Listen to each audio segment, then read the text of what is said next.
2024 को लोकसभा के समक्ष जो 2 अगस्त को पारित किया गया,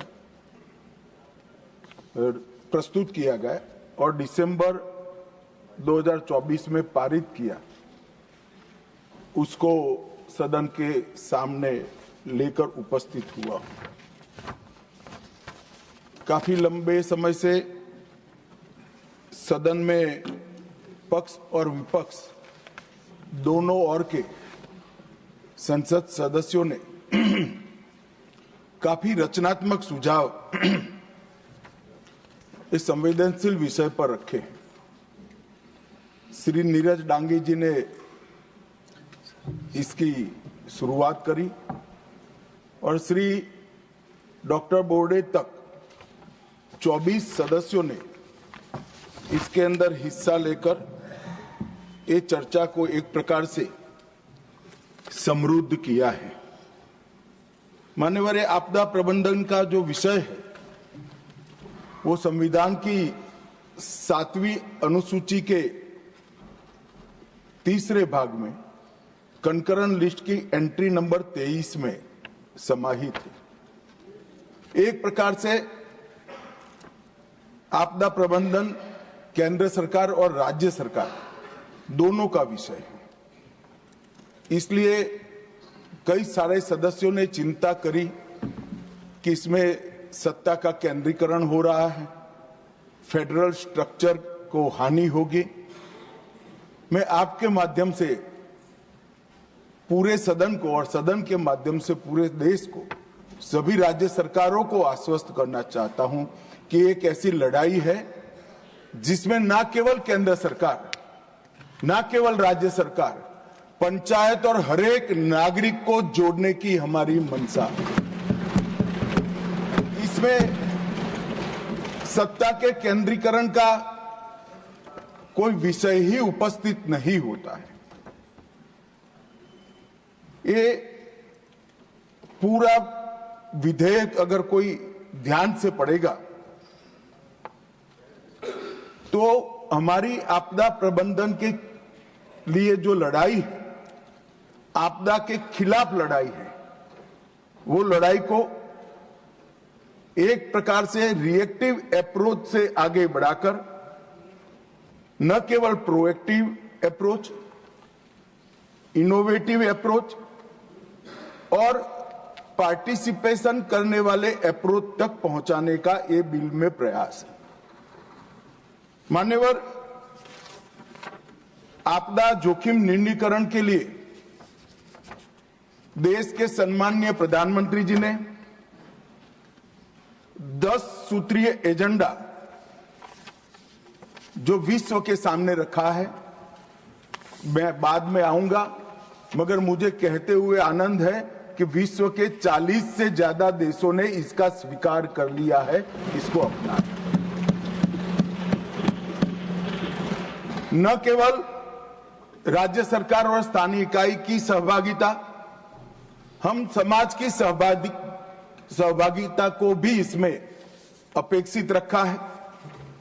राष्ट्रीय स्तर के साथ साथ स्थानीय स्तर पर प्लानिंग की इसके अंदर गुंजाइश रखी है और संस्थाओं की शक्तियों और कर्तव्य दोनों का स्पष्टीकरण किया है।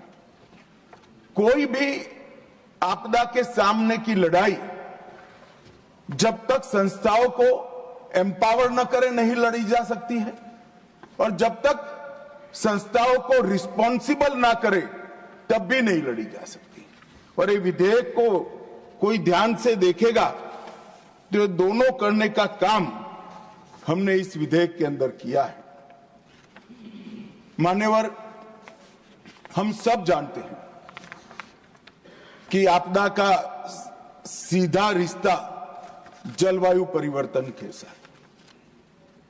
तो आपदा न आए ऐसी व्यवस्था करने का सबसे अच्छा तरीका तो ये है कि जलवायु परिवर्तन को हम संभाल कर रखें, ग्लोबल वार्मिंग की चिंता करें। और ये आज भारत में जो बात माननीय नरेंद्र भाई कर रहे हैं वो आज की नहीं है। हजारों वर्षों से भारत इस दिशा में आगे बढ़ रहा है। यज्ञों से प्रकृति को अक्षुण्ण रखने की बात हो या यजुर्वेद के अंदर वर्णित शांति पाठ, जिसमें शांति की जो कामना की है वो सिर्फ मानव तक नहीं रखी, पृथ्वी, जल, जड़ी बूटी, वनस्पति, पेड़ पौधे, पशु और वहां तक कि अंतरिक्ष तक की शांति की हम प्रार्थना करते हैं, क्योंकि जलवायु का संरक्षण। और ये हमारे यजुर्वेद के टाइम से, उस समय से, वेदकालीन समय से मनुष्य और प्रकृति का परस्पर संबंध को हमने स्वीकार किया है और हमारी सरकार वही परंपरा को आगे बढ़ाने का काम कर रही है। मान्यवर, आपदा प्रबंधन के बारे में भी हड़प्पन सभ्यता हो या सिंधु सभ्यता, सब जगह पुरानी नगर रचनाओं को देखते हैं तो आपदा प्रबंधन के बहुत विशिष्ट प्रयास इसके अंदर इंगित हुए मिलते हैं। मौर्य साम्राज्य को भी पहली हाइड्रोलिक सभ्यता का अब सब लोग इसको स्वीकार करते हैं। हमारे यहां ये विचार नया नहीं है, परंतु जिस तरह से हानि हुई है वो हानि को परिपूर्ति करने के लिए परंपरागत उपायों के साथ साथ, पर्यावरण की देखरेख के साथ साथ हमने आधुनिक उपायों को, विज्ञान को और दुनिया भर की अच्छी प्रैक्टिस को अपनाने का खुला मन रखना चाहिए। ये जो मैं अमेंडमेंट लेकर आया हूं मान्यवर, वो इसी का उदाहरण है। 2005 में पहली बार आपदा प्रबंधन अधिनियम आया। इसके तहत एनडीएमए, एसडीएमए और डीडीएमए का गठन किया गया। अब जब मैं एनडीएमए कहता हूं तब नेशनल डिजास्टर मैनेजमेंट अथॉरिटी की बात है, SDMA state disaster management authority की बात है और डिस्ट्रिक्ट डिजास्टर मैनेजमेंट अथॉरिटी का गठन ऑलरेडी हो चुका है। अब ये चिंता व्यक्त की जा रही है कि पावर का केंद्रीकरण होगा। ये पूरे विधेयक को आप ध्यान से पढ़ोगे तो इम्प्लीमेंटेशन की सबसे बड़ी जिम्मेदारी डिस्ट्रिक्ट डिजास्टर मैनेजमेंट को है, जो राज्य सरकार के अधीन है। इसलिए कहीं पर भी फेडरल स्ट्रक्चर को नुकसान करने की संभावना ही नहीं। इसके आर्थिक सहायता के लिए national disaster response fund, national disaster mitigation fund और राज्य और जिला स्तर कोई फंड की रचना भी की है।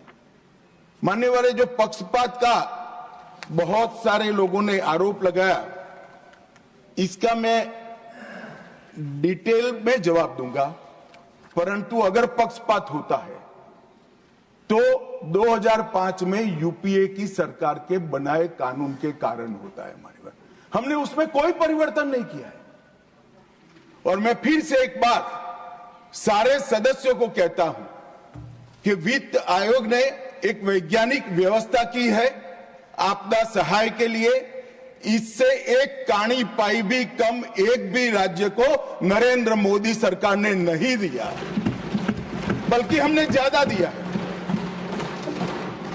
कुछ सदस्यों ने सवाल उठाया मान्यवर कि क्यों अमेंडमेंट की क्या जरूरत है।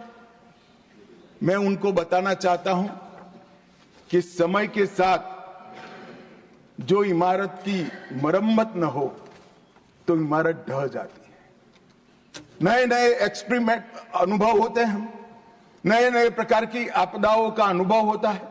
कुछ छूट गया है, कुछ दुनिया की बेस्ट प्रैक्टिसेस है, और ये सारे चीजों को समाहित कर हम कानून में बदलाव करें तो इसमें क्या आपत्ति है। कानून अगर बदलता नहीं है तो काल बाह्य हो जाता है।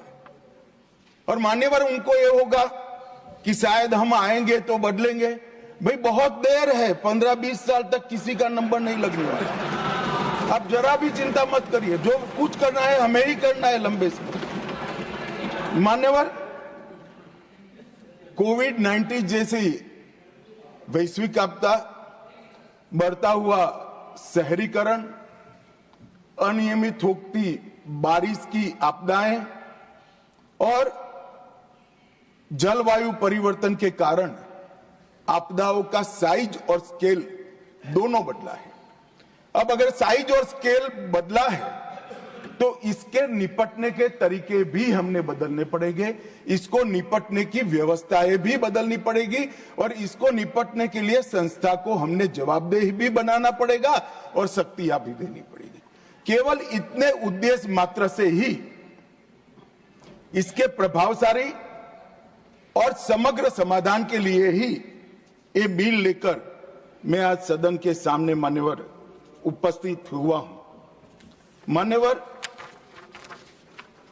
स्टेक होल्डर्स को हमने पहले से ही अप्रोच किया है। केंद्र सरकार के सभी मंत्रालय, सभी राज्य सरकार और यूटी, अंतर्राष्ट्रीय संगठनों के भी सुझाव लिए हैं और राष्ट्रीय और अंतर्राष्ट्रीय गैर सरकारी संगठनों के भी सुझाव लिए हैं। और मैं यहां ये बताना चाहता हूं, हमें मिले हुए सुझावों में से 89% सुझावों को एक्सेप्ट कर एक समग्रता से ये बिल बना। मान्यवर, यहां राज्य सरकार का अपनी पार्टी का प्रतिनिधित्व करना कोई नई बात नहीं है, बुरी बात भी नहीं है, करना ही चाहिए। मगर कम से कम विरोध करते वक्त कहीं ये मेरी राज्य सरकार का सजेशन है या नहीं है, इतना तो देख लेते। आपने ढेर सारे ऐसे सजेशनों का विरोध किया है जो उनकी ही राज्य सरकार ने की है। मानिए, अब मैं एक एक कर सदस्यों को बुरा लगे इस तरह की कटु बात इस प्रकार के विषय में करना नहीं चाहता, मगर मेरा आग्रह है कि कम से कम सिर्फ बिल पढ़े बगैर मेरी पार्टी का स्टैंड क्या है, मेरी पार्टी की पॉलिसी क्या है, मेरी पार्टी की चुनी हुई सरकार की पॉलिसी क्या है, इसने क्या सजेशन किए हैं, इसको जरा देख ले तो एम्बेरसमेंट न हो।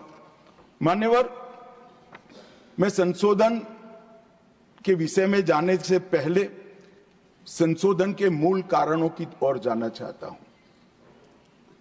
हम इस विधेयक के माध्यम से रिएक्टिव रिस्पॉन्स से प्रोएक्टिव रिस्क रिडक्शन की ओर जाना चाहते हैं। मान्यवर, मैन्युअल मॉनिटरिंग की जगह से एआई आधारित रियल टाइम मॉनिटरिंग की ओर जाना चाहते हैं। मान्यवर, और रेडियो पर चेतावनी की जगह सोशल मीडिया एप्स और मोबाइल की चेतावनी की ओर जाना चाहते हैं। गवर्नमेंट लेड रिस्पॉन्स की जगह मल्टी डायमेंशनल रिस्पॉन्स, जिसमें सोसाइटी भी शामिल है, नागरिक भी शामिल है, उसकी ओर जाना चाहते हैं।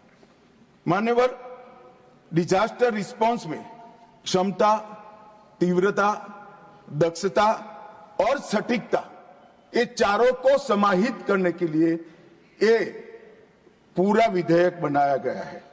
और ये तो हम सब ने स्वीकारना पड़ेगा। मान्यवर, 10 साल के अंदर जो परिवर्तन आया है डिजास्टर मैनेजमेंट के क्षेत्र में, हम राष्ट्रीय स्तर के साथ साथ रीजनल और ग्लोबल पावर बनकर उभरे हैं, ये पूरी दुनिया स्वीकार करती है। और भारत की ये सक्सेस स्टोरी को लंबे समय तक बनाए रखने के लिए ये विधेयक है। मेरे शब्द प्रयोग को कोई गलती से न समझे, मैं सरकार की सक्सेस स्टोरी नहीं कहता, भारत की सक्सेस स्टोरी को लंबे बनाने के लिए। मान्यवर, इससे एनडीए में और एसडीए में दोनों प्रभावित होंगे, प्रभावी बनेंगे। राष्ट्रीय और राज्य स्तर पर, दोनों स्तर पर आपदा डेटाबेस का सृजन होगा। शहरी आपदा प्रबंधन प्राधिकरण के सृजन की कल्पना इसमें की है, जो पूर्णतः राज्य सरकारों के अधीन होगा। और 15वें वित्त आयोग की जो सिफारिशें हैं, इसका 100% इंप्लीमेंटेशन के लिए भी इसका एक खाका बनाने के लिए ये वैधानिक ताकत एनडीएमए और एसडीआरएफ को देगा। मान्यवर, इसके अंदर ट्रांसपेरेंसी, केवल इंफॉर्मेशन साझा करना ट्रांसपेरेंसी नहीं है, ट्रस्ट, क्रेडिबिलिटी और अकाउंटेबिलिटी, ये तीनों तत्व इसके अंदर डाले गए हैं। रिस्पॉन्सिबिलिटी केवल कार्यभार सौंपना नहीं है, well defined roles, full stop comma में भी कंफ्यूजन न हो ऐसे वेल डिफाइंड रोल्स हमने किया है, और साथ में नैतिक जिम्मेदारियों को भी डालना मान्यवर हमने काम किया है। एफिशिएंसी का मतलब पुराने विधेयक में केवल गतिशीलता था, हमने संसाधनों का सर्वोत्तम उपयोग इसके लिए भी रिस्पॉन्सिबिलिटी फिक्स की। और सिनर्जी का मतलब केवल टीम वर्क नहीं है, हमारी तैयारी, सुप्रबंधन, समन्वय तीनों कर सिनर्जी के साथ ये आपदा के खिलाफ लड़ने का इसके अंदर एक प्रयास किया गया है। तो ये 4 पिलर्स केवल शब्द नहीं है।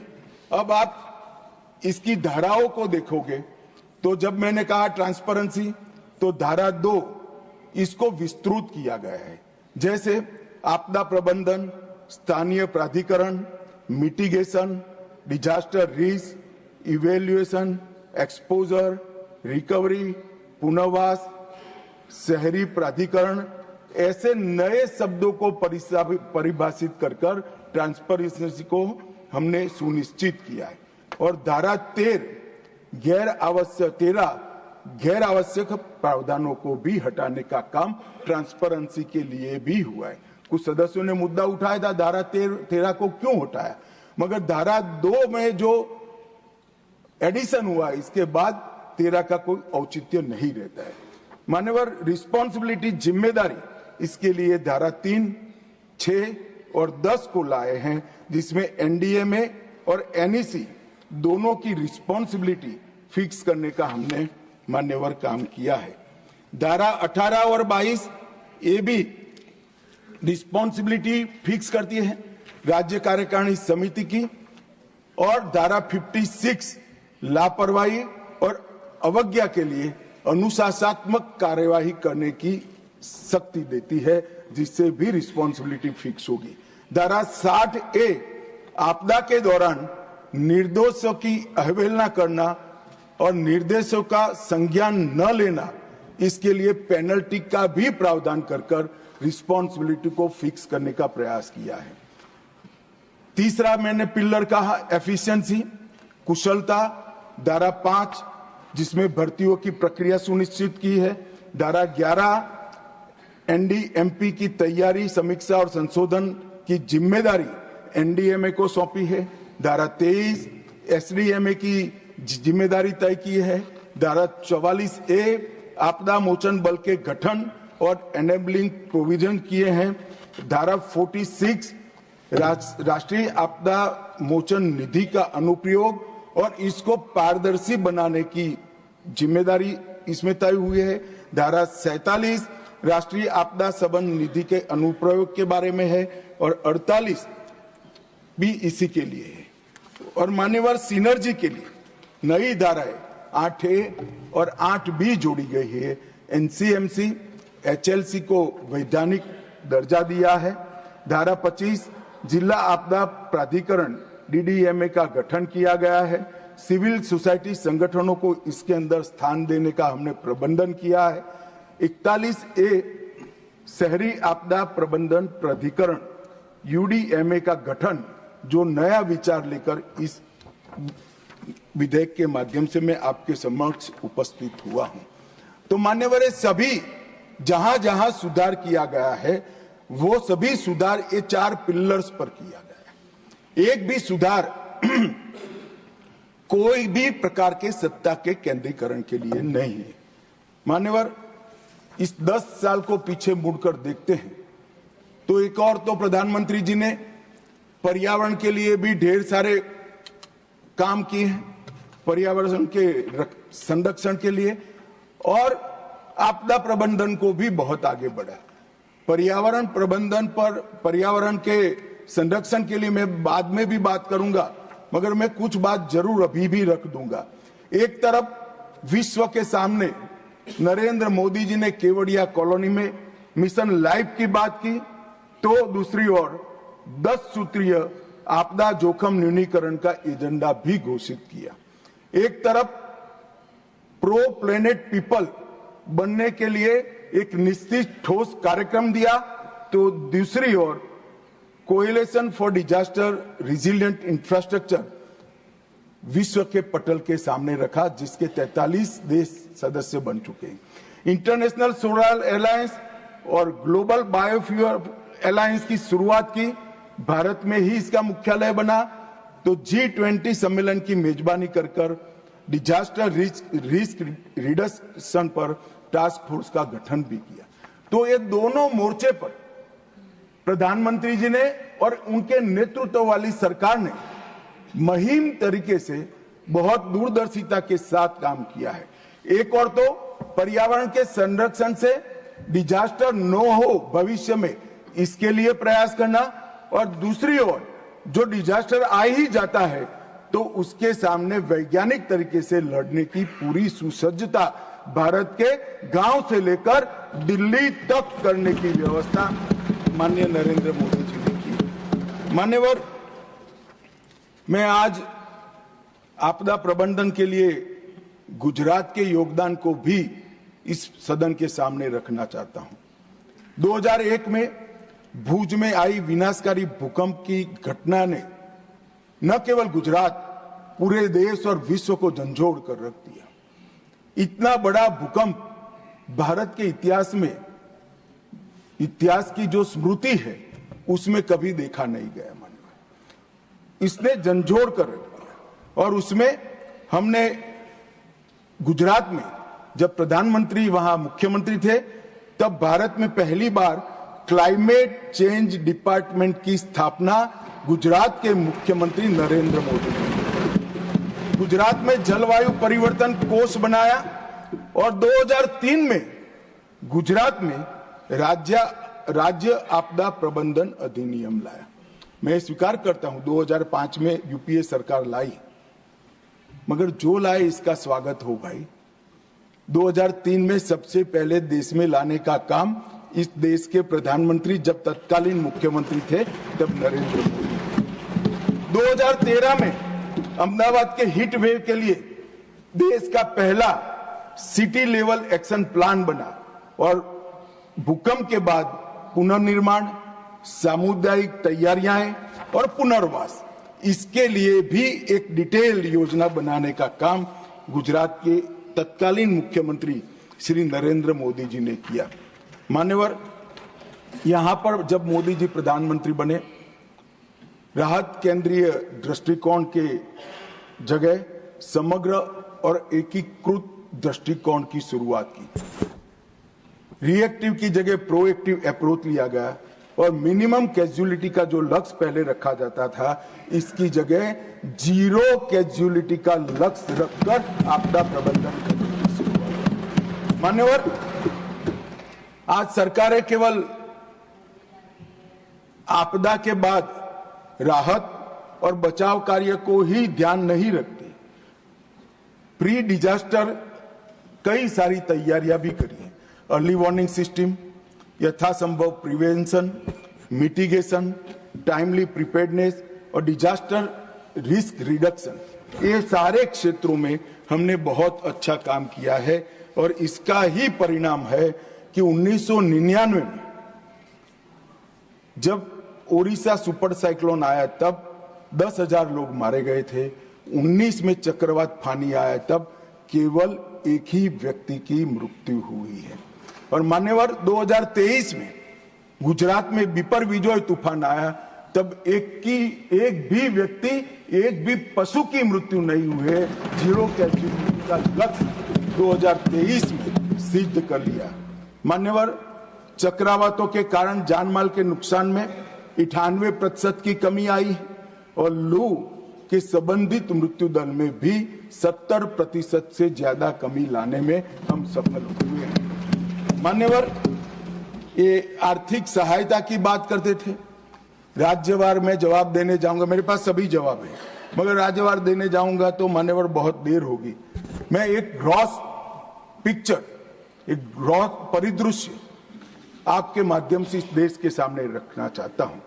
2004 से 14 में एसडीआरएफ रचना हो चुकी थी। एसडीआरएफ, इसमें एसडीआरएफ का बजट 38,000 करोड़ था और 2014 से 24 में 1,24,000 करोड़ रुपया माननीय एनडीआरएफ, जो शुद्ध रूप से भारत सरकार का पैसा।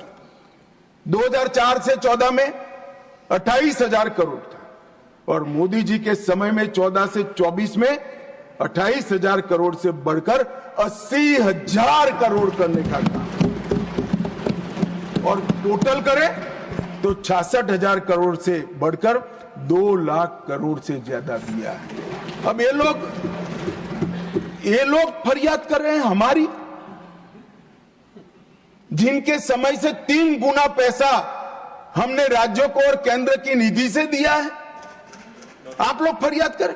अरे भैया, बोलने से पहले आपके समय का तो जरा स्टडी करो। आप करो न करो, आईने के सामने खड़े रहेंगे तो चेहरा जरूर दिखाई देगा। आपसे 3 गुना पैसा देने का काम भारतीय जनता पार्टी की सरकार ने किया। मान्यवर, इसके अलावे जो संरचनाएं कुछ उस वक्त ही नहीं, वो हम अस्तित्व में लाए। 250 crore national disaster response reserve बनाया। 2016 में पहला नेशनल डिजास्टर मैनेजमेंट प्लान जारी हुआ, जो पूर्णतः सेंडाई फ्रेमवर्क के अनुरूप है। 18-19 में Subhash Chandra Bose disaster management award की स्थापना की।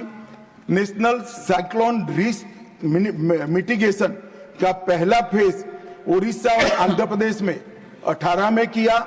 और जो कहते हैं कि सिर्फ एनडीए की चिंता हो रही है, उस वक्त उड़ीसा भी एनडीए नहीं था, आंध्र प्रदेश भी एनडीए नहीं था, दोनों हमारे शासित राज्य ने। मान्यवर, और जो अंतर मंत्रालय परामर्श टीम भेजी जाती है, एक जमाने में जाने में 6-8 महीना होता है। 2019 के बाद 2020 या 21 में गृह मंत्रालय ने निर्णय किया कि पहले जाकर इमीडिएट जायजा लेंगे और 5 वर्ष में 10 दिन के अंदर हमने 97 आईएमसीटी की टीमें भेजकर तुरंत सहायता करने का प्रावधान भारतीय जनता पार्टी की नरेंद्र मोदी सरकार ने किया है। मान्यवर, एनडीआरएफ की 16 बटालियन कार्यरत है। आज एनडीआरएफ का जो ड्रेस है, मैं कलर कहूंगा तो थोड़ा तकलीफ आएगी, मगर कह ही देता हूं, एनडीआरएफ के भगवे कलर के कपड़े देखकर लोगों को शांति हुई कि ये आ गए, हम बच जाएंगे। और न केवल देश में, पूरे दुनिया में हमने एक काम किया है। और इसके अलावा मान्यवर, कुछ नए इनिशिएटिव लिए गए।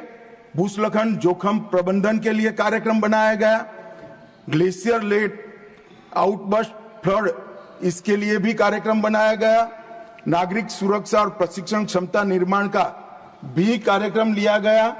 और मान्यवर, कई सारे एनडीआरएफ ने इंटरनेशनल अभियान भी किए हैं।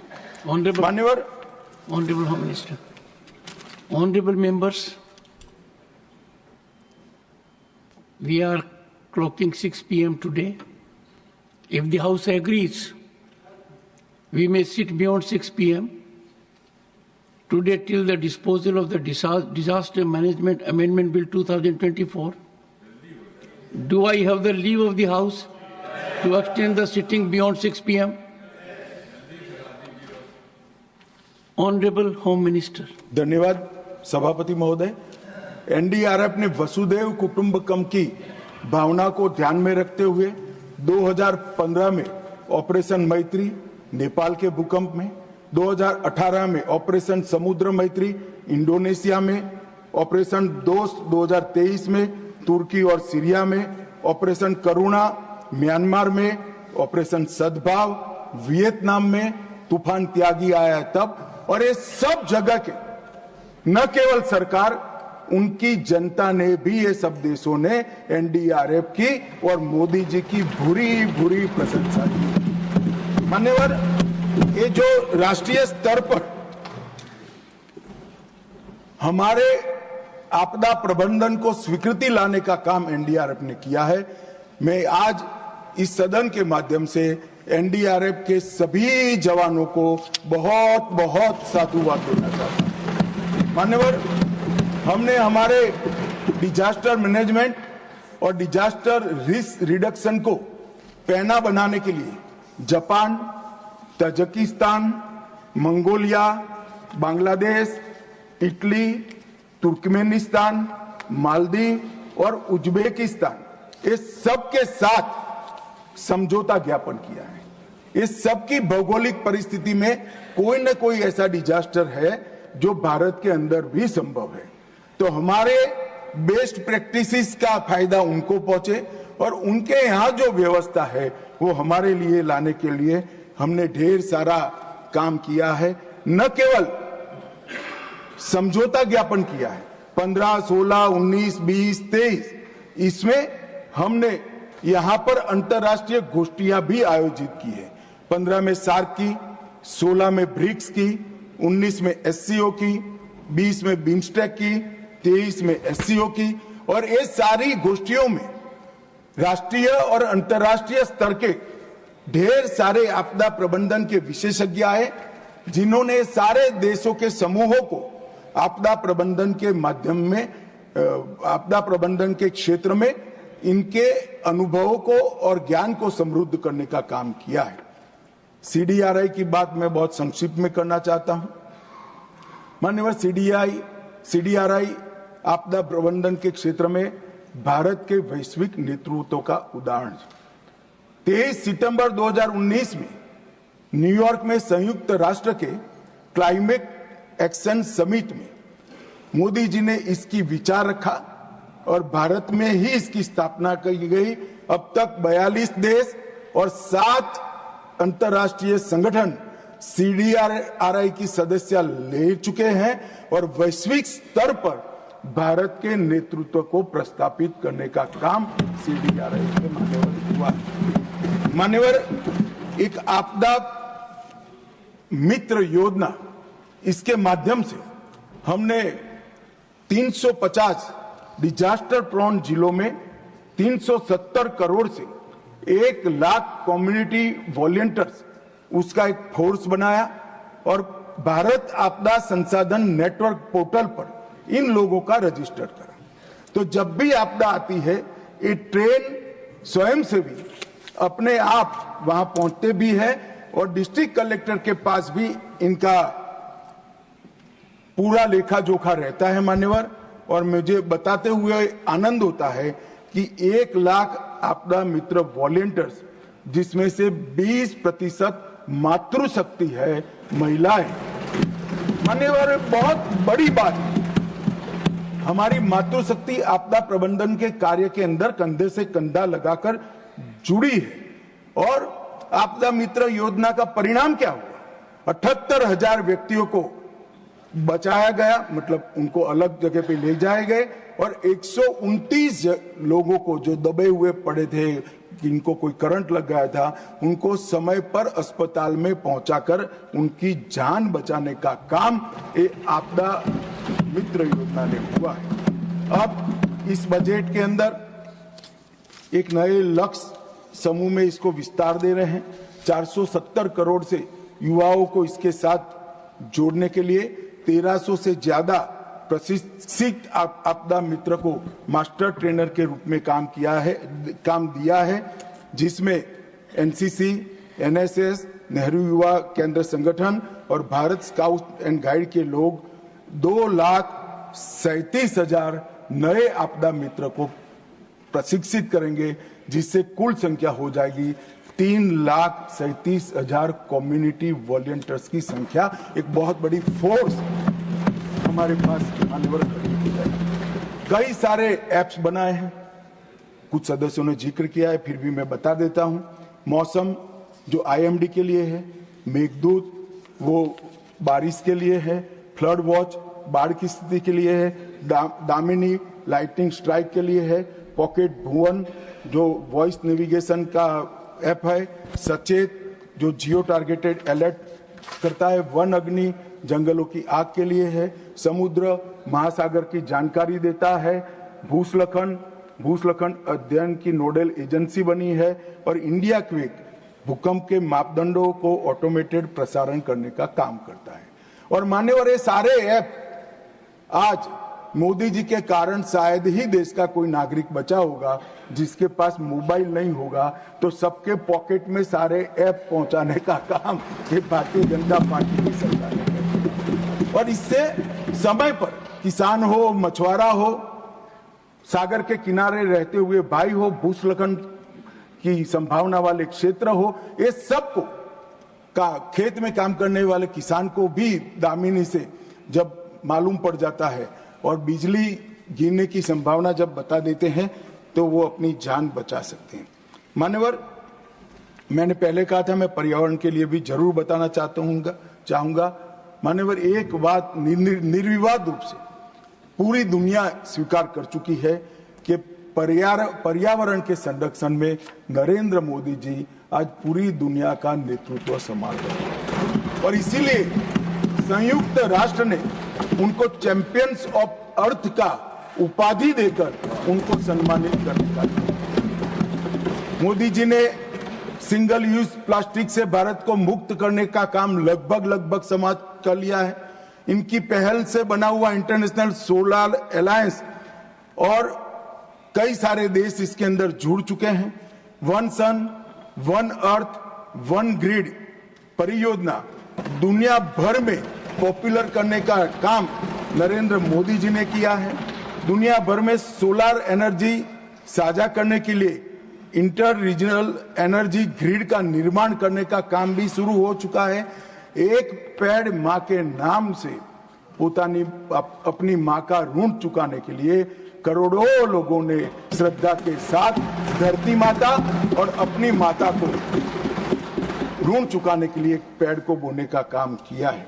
मान्यवर, एनर्जी की मैं बात करूं तो 2070 तक नेट जीरो कार्बन एमिशन ये लक्ष्य भारत ने रखा है। मोदी जी की पहल से बना international solar alliance, global biofuel alliance और 2025 तक 20% ब्लेंडिंग का जो लक्ष्य था वो हमने सिद्ध कर चुके हैं। आज 20% इको फ्रेंडली ईंधन हम सबकी गाड़ी में होता है। मान्यवर, 10 करोड़ उज्ज्वला गैस कनेक्शन देकर हमने कंडे और कोयले का जो धुआं जाता था उसको रोकने का काम किया है। स्वच्छता अभियान को 39% से बढ़ाकर 100% सैनिटेशन कवरेज तक पहुंचे हैं। नमामि गंगे के तहत 400 प्रकल्प शुरू हो चुके हैं। सीवरेज और घाटों का ये 400 प्रकल्प में से 125 प्रकल्प का काम पूर्ण हो चुका है। पीएम प्रणाम पृथ्वी माता के पुनरुद्धार के लिए केमिकल फर्टिलाइजर का उपयोग कम करने के लिए एक बहुत बड़ी योजना लेकर आए हैं। गोवर्धन स्कीम, वो कंडों में गोबर को बदलाव करने की जगह इससे गैस बनाकर और प्राकृतिक खातर बनाकर हम धुआं भी कम कर रहे हैं और हमारी मातृभूमि का संरक्षण करने का काम भी मान्य कर रहे हैं। और इसके साथ साथ पीएम सूर्यघर योजना और advance automotive technology product electric vehicle, उसको भी 26,000 करोड़ का बजटीय प्रावधान किया गया है।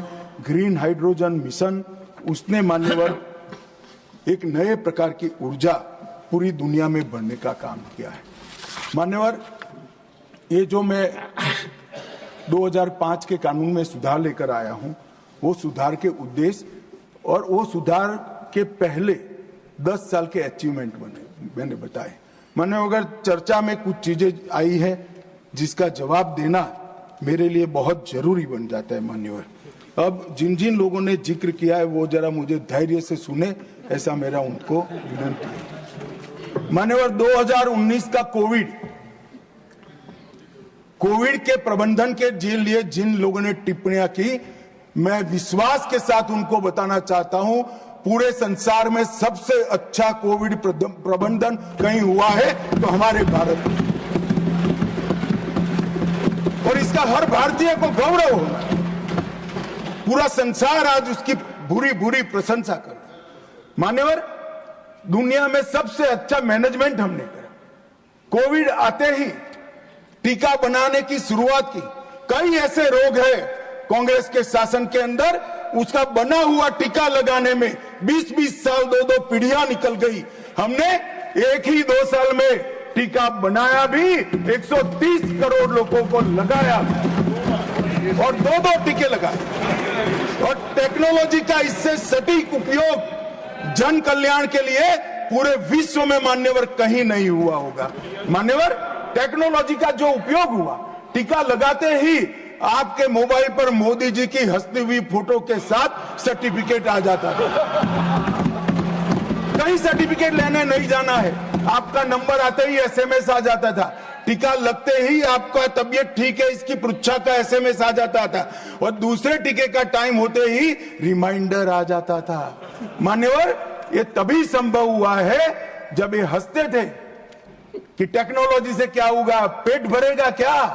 पेट ही नहीं भरा, जान भी बची है, ये आज आपको स्वीकार करना। मान्यवर, ऑनलाइन ट्रीटमेंट, मुझे बरोबर याद है मान्यवर, कई सारे एक्सपेरिमेंट होते थे क्योंकि इसकी कोई निश्चित ट्रीटमेंट ही नहीं थी। पहली बार दुनिया इस वायरस का सामना कर रही थी, ट्रायल एंड एरर चल रहे थे। कई सारी ऐसी दवाइयां, कई ऐसी ट्रीटमेंट जो सफलता प्राप्त करती थी, लोग तुरंत ही देश के साथ, दुनिया के साथ साझा करते थे। तज्ञ डॉक्टर इस पर बैठकर इसको सर्टिफाइड करते थे, इसको जारी करते थे। परंतु छोटे से छोटे गांव से राज्य के सिविल अस्पतालों तक और राज्य के सिविल अस्पताल से एम्स तक वीडियो कॉन्फ्रेंस के माध्यम से, टेली मेडिसिन के माध्यम से छोटे से छोटे दर्दी के डॉक्टर को यहां से गाइड करने का काम किया गया, और मैं कह सकता हूं लाखों लोगों की जान बची। मान्यवर, 40 बार इस देश के प्रधानमंत्री ने राज्य के मुख्यमंत्रियों के साथ बातचीत की, इनकी पृच्छा की, और केवल प्रधानमंत्री नहीं, पूरा मंत्रिमंडल जो इसके लिए काम के साथ जुड़ा था वो बैठता था। कोई मुझे बता दे, किसी भी आपदा में, आजाद भारत में, कोई प्रधानमंत्री ने सभी मुख्यमंत्रियों के साथ 40 बार बात की हो तो वो बता दे। और आप फेडरल स्ट्रक्चर की बात कर रहे हो। कोई कह सकता है हमारे राज्य में टीका नहीं मिला? टीका तो हम सबको देते थे, लगाने में राजनीति होती थी, मोदी टीका कर कर लोगों को रोक रहे थे। और जब देखा कि ये तो अब काम में आने लगा है, चुपचाप अंधेरे में 2 टीके लगाकर घर में बैठे, ट्वीट भी नहीं किया, जनता को गुमराह कर। ऐसे आपदा के समय में मान्यवर, पूरी दुनिया में सबसे अच्छी लड़ाई हम लड़े, इसका कारण नेतृत्व है। नेतृत्व किस प्रकार से? नेतृत्व के कई प्रकार होते हैं। कोई अपने आप में विद्वान होता है, अभ्यास करता है, अच्छे भाषण कर लेता है, चुनाव जिताता है, उसको नेता मानते हैं। मगर मैं नेता मानता हूं क्योंकि हम सफल इसलिए हुए कि पूरी दुनिया में सरकारें कोविड-19 के खिलाफ लड़ रही थी। हमारे यहां केंद्र सरकार, राज्य सरकार और 130 करोड़ की जनता सभी लड़ रहे हैं। इसका नाम नेतृत्व होता है। आजाद भारत में एक भी उदाहरण नहीं है, कोई सरकारी नोटिफिकेशन के बगैर एक नेता ने वायु प्रवचन किया कि कल जनता कर्फ्यू है, कोई अपने व्हीकल लेकर नहीं जाएगा, और पूरा देश, एरोप्लेन बंद, रेलवे बंद, ट्रेन बंद, गाड़ी बंद। इतना बड़ा सम्मान किसी नेता के अपील को कभी नहीं मिला।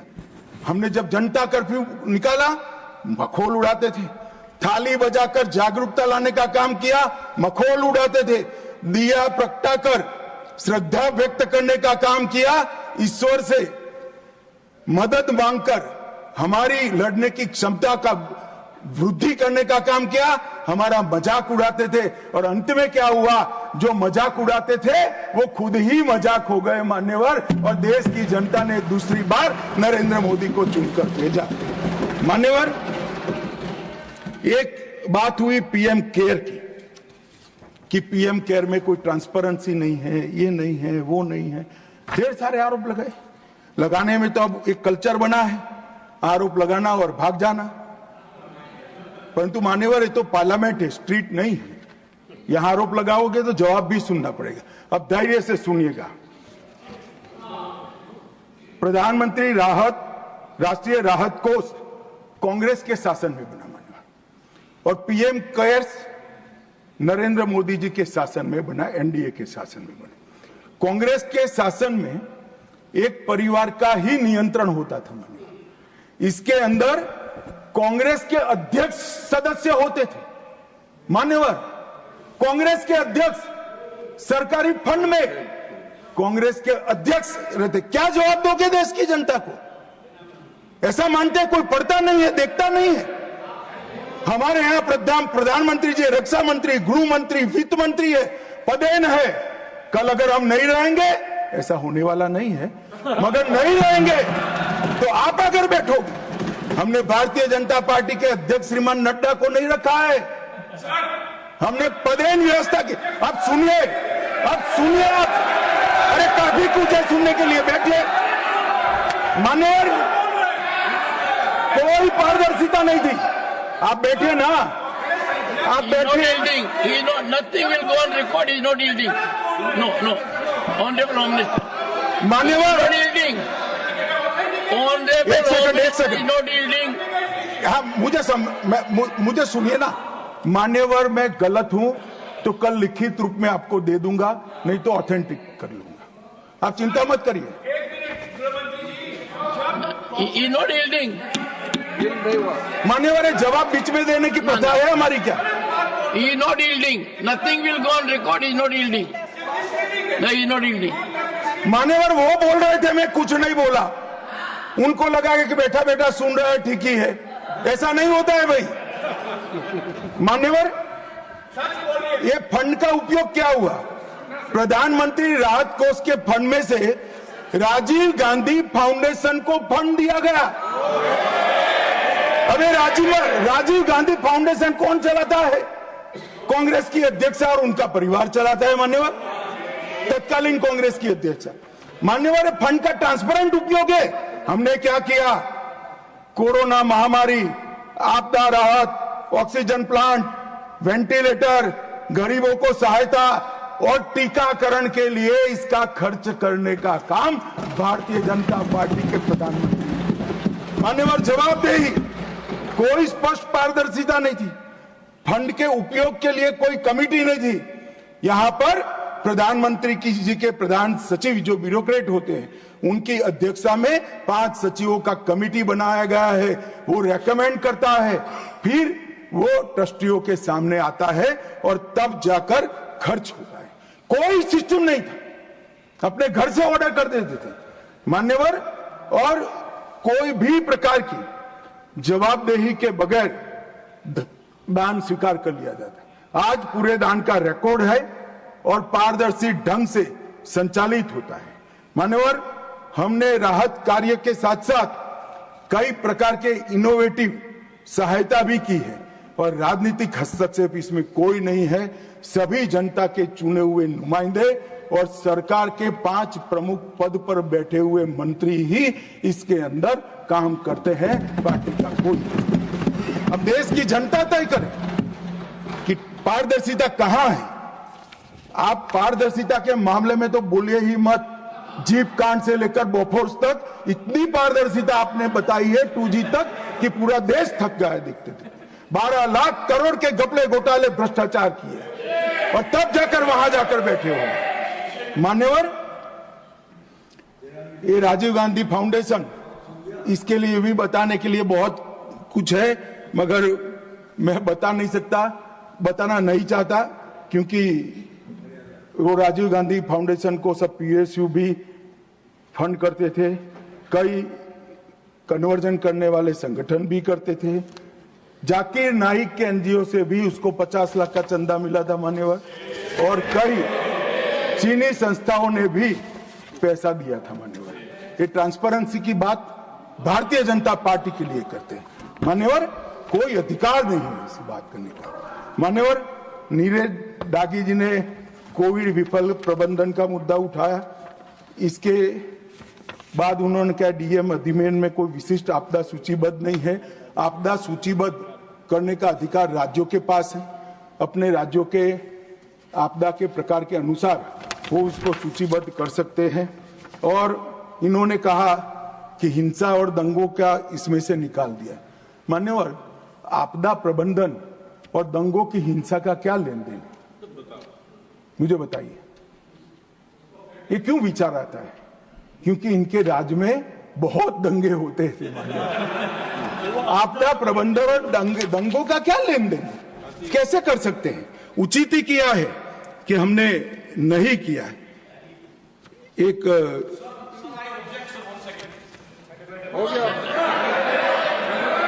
मान्यवर,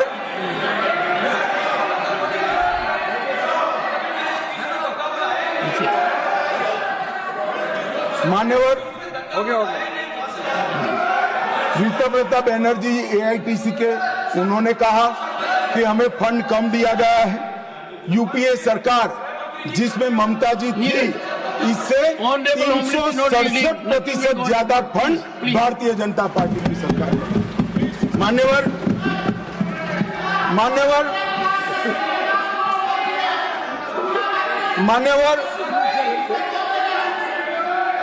अब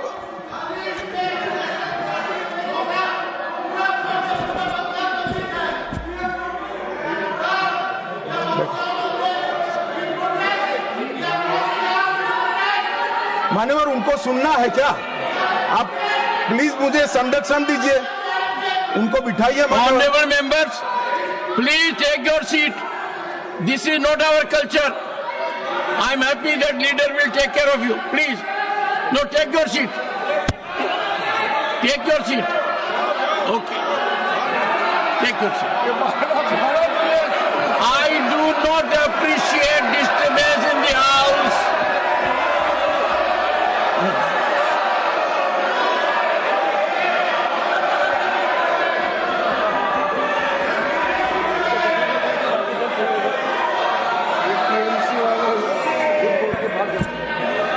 मान्यवर, बंगाल में सरकार बदली, पार्टी बदली, मगर वॉकआउट करने की परंपरा नहीं बदली। कम्युनिस्ट भी करते थे, ये भी करते हैं मान्यवर। कर्नाटक में उच्च स्तरीय समिति द्वारा 5909 करोड़ का आकलन दिया गया, जिसमें से 5800 करोड़ दिया है। केरल में 3743, उसमें से 2438 करोड़ का दिया है। तमिलनाडु में 4817, उसमें से 4600 करोड़। पश्चिम बंगाल 6837, इसमें से 5000 करोड़। हिमाचल 2339, इसमें से 1766 करोड़। तेलंगाना भी जो समिति ने दिया वो कमोबेश दिया है। अब एक फैशन हो गई। मैं आपको बताना चाहता हूं कि वित्त आयोग ने ये सहायता करने के लिए एक नॉर्म्स तय किए हैं कि भाई आपदा के समय में सहायता किस तरह से की जाएगी, वो भी तय किया है, और इसका दर क्या होगा वो भी किया है। पशु मर जाता है, दूध वाला पशु मरता है तो एक्स सहायता होगी, दूध न देने वाला मर जाए तो वाई होगी, झोंपड़ी टूटेगी तो ए होगा, पक्का मकान गिरेगा तो बी होगा, बिजली का खंभा गिरेगा तो ए होगा, रोड टूटेंगे तो ए होगा। ये सारी चीजों के नॉर्म्स तैयार है। मेरा सभी राज्यों से आग्रह है कि वो नॉर्म्स के हिसाब से अपनी दरखास्त भेजे। आपने जो फ्री बीज बांटी है, इसका खर्चा आपदा प्रबंधन के पैसों से नहीं हो सकता भाई। नॉर्म्स के हिसाब से 5000 करोड़ बनता है और 50,000 करोड़ का आप करोगे। हमने 50,000 करोड़ मांगा था, 5,000 करोड़ दिया। अरे भाई, मांगा ज्यादा था, आपका बनता नहीं है। और ये नॉर्म्स अगर किसी को नहीं, वैसे तो साइट पर है, नहीं है तो मुख्यमंत्री जी मुझे पत्र लिखे, मैं तुरंत पर्सनल मैसेंजर से उनको भेज दूंगा, वो देखकर वो बनाए, हमें कोई आपत्ति नहीं है। 25 पैसा भी नहीं काटेंगे, हमें कोई आपत्ति नहीं है, मगर आप मांग इस तरह से करते हो कि इसको काटा जाए। जो नहीं मांगा था वो भी दिया है मान्यवर। झारखंड को 111, केरल को 121, महाराष्ट्र को 460, बिहार को 256 और गुजरात को 254 ये अग्निशमन के लिए दिया है, जो पहले कभी नहीं दिया जाता। नरेंद्र मोदी जी ने दिया है और बाकी राज्यों को अगले साल मिलेगा। मान्यवर, एक तमिलनाडु को दी हुई सहायता के बारे में बहुत आया। हमने टोटल 2028 करोड़ रुपया 19 से 24 के बीच में दिया है और भरपूर सहायता की है मान्यवर। इसके साथ साथ थम्बी दुराई जी चिंता कर रहे थे कि एक अलग प्रकार की आपदा आ गई है, शराब का फ्लड आया। थम्बी दुराई जी, आप इसका तो यहां रास्ता नहीं निकलता। मैं आपको विश्वास दिलाता हूं, एनडीए की सरकार बनेगी और शराब का फ्लड सूख जाएगा। 2026 तक राह देखिए आप बस। ये शराब का फ्लड और करप्शन का आंधी दोनों रुक जाने वाला है। मान्यवर, वायनाड के भूस्खलन के लिए भी बहुत सारे सदस्यों ने बात की। हमने आपदा को गंभीर प्रकृति की आपदा घोषित किया। एनडीआरएफ से तुरंत 215 करोड़ हमने भेजे। मलबा हटाने के लिए 36 करोड़ भेजे, जो अभी तक खर्च नहीं हुए। इसके अलावा आईएमसीटी की रिपोर्ट के आधार पर 153 करोड़ की हमने सहायता की।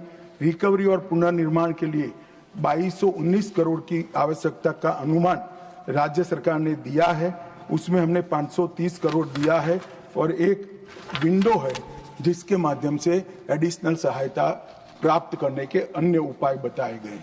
मान्यवर, हम आपदा में कभी भी पार्टी पॉलिटिक्स नहीं करते, वरना 2019 में कोविड में सफलतापूर्वक के देश बाहर नहीं आया होता।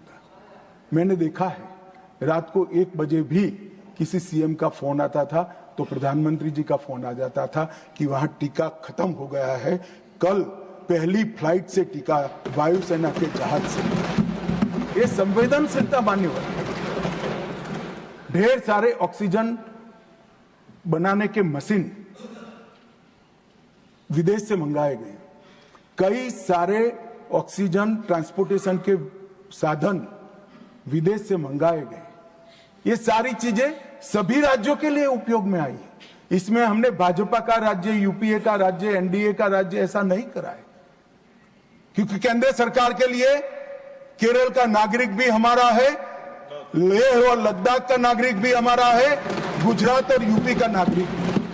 केंद्र सरकार कभी इस तरह से नहीं देख सकती। ये हमारी पार्टी का कल्चर नहीं है मान्यवर, परंतु सभी लोग सोचते हैं, क्योंकि सोचने की एक पुरानी आदत पड़ी थी।